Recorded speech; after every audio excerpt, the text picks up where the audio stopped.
Have you ever wondered what it was like to live in ancient Egypt? Not as a pharaoh or a priestess, but as an ordinary person? Forget the golden sarcophagi and the towering pyramids for a moment. Let's travel back in time, about 3,500 years, to experience a single day from dawn to dusk, walking in the sandals of an ancient Egyptian. Our journey begins just as the sun god Ra starts his daily voyage across the sky. The first rays of sunlight creep over the horizon, painting the Nile Valley in shades of gold and rose. In a small mud brick house in a village near Thebes, a family is waking up. The air is cool and still. The father, a farmer named Kenaman, rises from his reed mat. His wife, Marit, is already up, preparing the morning meal. Their children are still asleep, curled up on their own mats on the floor. Their house is simple but functional. The walls are made of sun-dried mud bricks, and the roof is a lattice of palm logs and thatch. It has a few small windows, high up, to let in light, but keep out the scorching midday sun. There's a main living area, a small kitchen with a clay oven, and perhaps a cellar dug into the earth to keep food cool. Life revolves around this central courtyard, open to the sky. For breakfast, there are no pancakes or cereal. Marit serves flatbread, made from emmer wheat baked fresh this morning. Alongside it, they have some green onions, a handful of dates, and a jug of cool water from the well. For a bit of flavor, they might have a small piece of cheese or some salted fish. It's a simple, energy-rich meal to prepare them for the long day of work ahead. As they eat, they might offer a small portion to a household deity, perhaps Bais, the protector of the home, to ensure a safe and prosperous day. After their meal, Kenaman heads out to the fields. Most Egyptians were farmers, their lives dictated by the rhythm of the Nile. The year was divided into 3 seasons: Akhet, the inundation, when the Nile flooded the fields; Pere, the growing season; and Shemu, the harvest. Right now it's Pere. The floodwaters have receded, leaving behind a thick, fertile layer of black silt, the gift of the Nile. Kenaman's tools are simple: a wooden plow, perhaps pulled by a pair of oxen, and a hoe. He spends his morning turning over the rich soil, preparing it for planting barley and wheat. The sun is climbing higher, and it's getting hot. He works alongside his neighbors, their voices calling out to each other across the fields. There's a strong sense of community here. They help each other with heavy tasks and share tools. It's hard physical labor, but it's the lifeblood of Egypt. Without these farmers, the great temples and palaces could not exist. Meanwhile, back at the house, Marit's day is just as busy. She isn't just a homemaker. She's a vital part of the family's economy. After cleaning the house, she heads to the local market. The marketplace is a whirlwind of activity. Merchants shout their prices, donkeys bray, and children dart through the crowds.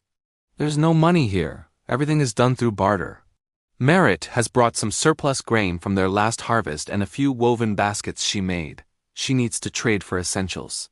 She might exchange her grain for a block of salt, some fish from a Nile fisherman, or a jug of fragrant oil for their lamps. She haggles with a potter for a new cooking pot and trades one of her baskets for a string of colorful faience beads.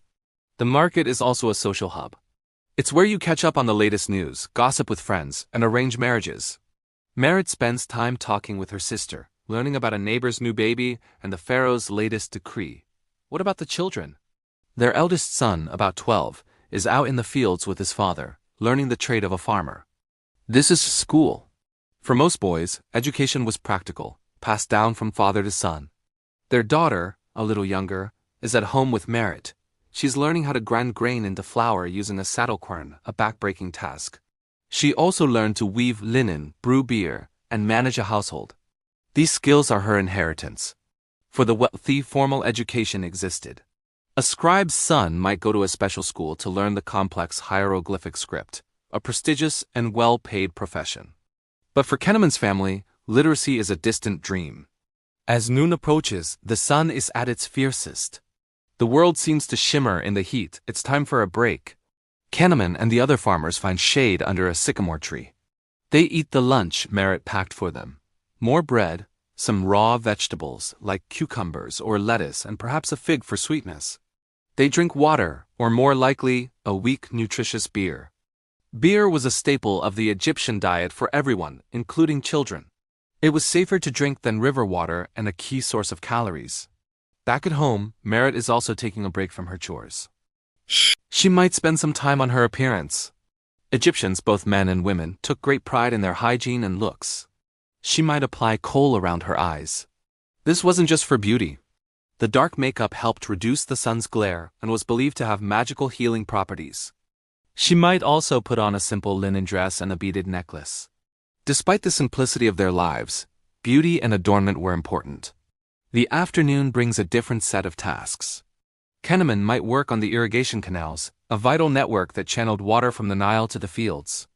Maintaining these canals was a communal responsibility. If a canal broke, it could spell disaster for the entire village. Merit might spend her afternoon weaving. Linen, made from the flax plant, was the primary textile. The quality could range from coarse fabric for sails and sacks to incredibly fine, almost transparent linen for the clothing of the elite. Merit weaves on a horizontal loom, the rhythmic clack of the shuttle filling the quiet afternoon. This linen can be used for her family's clothes or traded for other goods. As the sun begins to dip towards the western desert, signaling the end of the workday, Kenneman heads home. He's tired, his body aching from a day of labor. He might stop by the river for a quick wash before returning to his family. Evening is a time for family and relaxation. The air cools down and a gentle breeze blows in from the river. The family gathers in the courtyard for their main meal. Dinner might be a simple stew of lentils and vegetables, flavored with garlic and coriander. If they were lucky at the market, they might have some grilled fish. And of course, there's always more bread and beer. After dinner, as darkness falls, there's no television or internet. Entertainment is simple and communal. A neighbor might play a tune on a reed flute.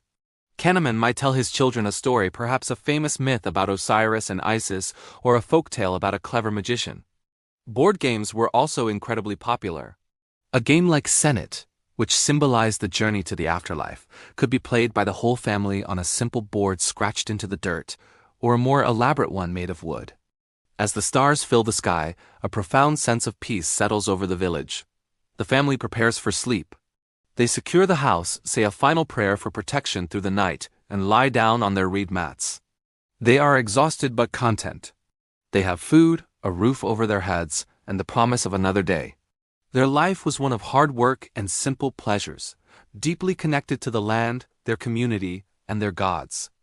It's a world away from ours, yet in the daily rhythm of work, family, and community, we can see a reflection of our own lives. From the first light of dawn to the deep dark of night, this was a day in the life of an ancient Egyptian.